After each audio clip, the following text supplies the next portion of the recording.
بسم اللہ الرحمن الرحیم۔ السلام علیکم ناظرین کرام، پاکستان نے بھارتی آرمی چیف کے دعوے کو بے نقاب کرنے اور حقائق سے آگاہی کے لیے غیر ملکی سفراء اور ہائی کمشنرز کو آزاد کشمیر میں لائن آف کنٹرول کا دورہ کرانے کے لیے وادی نیلم پہنچا دیا ہے۔ تاہم پاکستان میں متعین بھارتی ناظم الامور گوروا اوہالیا نے ان سفراء کے ساتھ LOC پر جانے سے انکار کر دیا ہے۔ ناظرین کرام، LOC کا دورہ کرنے والے غیر ملکی سفراء کے ہمراہ وزارت خارجہ کے ڈائریکٹر جنرل جنوبی ایشیا و سارک اور ترجمان دفتر خارجہ ڈاکٹر محمد فیصل بھی موجود ہیں۔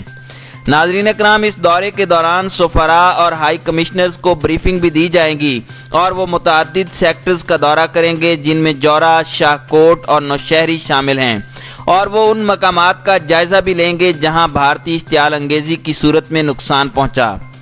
ناظرین کرام، اس حوالے سے پاک فوج کے شعبہ تعلقات عامہ ISPR کے director general major general Asif Ghafoor نے ایک ٹویٹ کی اور لکھا کہ کتنا اچھا بھارتی کمیشن ہے جو اپنے آرمی چیف کے ساتھ ہی کھڑا نہیں ہو سکتا۔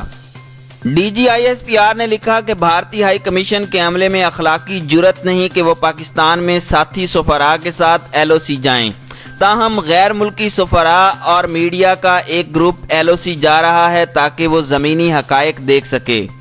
ناظرین کرام، قبل ازیں اس دورے سے کچھ گھنٹوں قبل ترجمان دفتر خارجہ ڈاکٹر محمد فیصل نے کچھ ٹویٹس بھی کی تھیں جس میں دورے کے حوالے سے بات کی تھی۔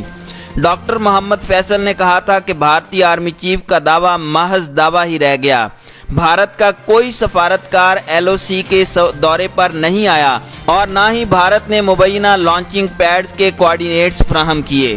ناظرین کرام، خیال رہے کہ گزشتہ روز ترجمان دفتر خارجہ نے ایک ٹویٹ کی تھی جس میں انہوں نے لکھا تھا کہ بھارتی سفارت خانے نے DG ISPR کی پیشکش کا جواب نہیں دیا۔ یہ چیز اس بات کو ظاہر کرتی ہے کہ ان کے پاس اپنے آرمی چیف کے جھوٹے دعووں کی حمایت کرنے کے لیے کوئی زمینی حقائق موجود نہیں ہیں۔ ساتھ ہی انہوں نے یہ بھی لکھا تھا کہ ہمیں امید ہے کہ بھارتی حکام جلد جواب دیں گے۔ بعد ازاں ڈاکٹر فیصل کے ٹویٹ کے رد عمل میں director general ISPR major general Asif Ghafoor نے کہا کہ بھارت کے پاس اپنے آرمی چیف کے جھوٹے دعوے کو سچ کہنے کا جواز نہیں۔ اگر وہ دورہ نہیں کرنا چاہتے تو ہمارے دفتر خارجہ سے جگہ کی لوکیشن شیئر کر لیں۔ ان کا کہنا تھا کہ ہم غیر ملکی سفارتکاروں اور میڈیا کو ان مقامات پر لے جائیں گے اور دنیا کو دکھائیں گے کہ زمینی حقائق کیا ہیں۔ ناظرین کرام، واضح رہے کہ 20 اکتوبر کی رات کو DG ISPR نے ٹویٹ کرتے ہوئے کہا تھا کہ بھارتی آرمی چیف کا آزاد جموں اینڈ کشمیر میں مبینہ طور پر 3 کیمپس تباہ کرنے کا دعویٰ مایوس کن ہے کیونکہ وہ ایک انتہائی ذمہ دارانہ عہدے پر فائز ہیں۔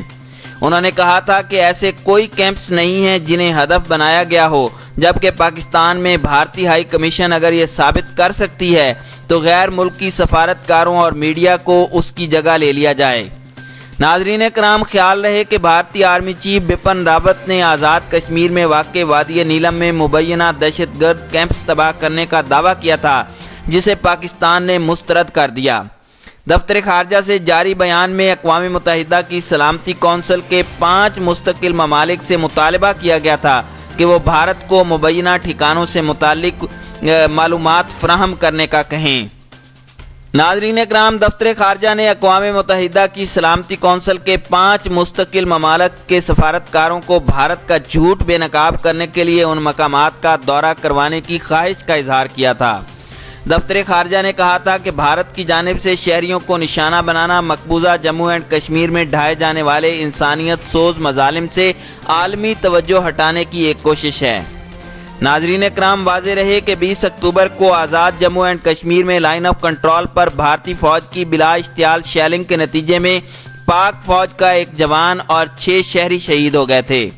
بعد ازاں پاک فوج کے شعبہ تعلقات عامہ کے director general major general Asif Ghafoor کی جانب سے سماجی رابطے پر کیے گئے ٹویٹ میں بتایا گیا تھا کہ بھارتی فورسز کی فائرنگ کے نتیجے میں پاک فوج کا ایک جوان شہید جبکہ دیگر 2 زخمی ہوئے۔ ISPR نے مزید بتایا تھا کہ پاک فوج نے بھارتی جارحیت کے جواب میں بھرپور کارروائی کرتے ہوئے بھارتی چیک پوسٹوں کو نشانہ بنایا، جس کے نتیجے میں 9 بھارتی فوجی ہلاک جبکہ دیگر 9 زخمی ہو گئے تھے۔ بیان میں بتایا گیا کہ پاک فوج کی جوابی کارروائی کے باعث 2 بھارتی بنکرز بھی تباہ ہو گئے۔ ڈی جی ISPR نے کہا تھا کہ پاکستان کی مؤثر کارروائی کے بعد بھارتی فوج نے سفید جھنڈا لہرا دیا۔ بھارتی فوج نے لاشیں اور زخمیوں کو اٹھانے کی کوشش کی۔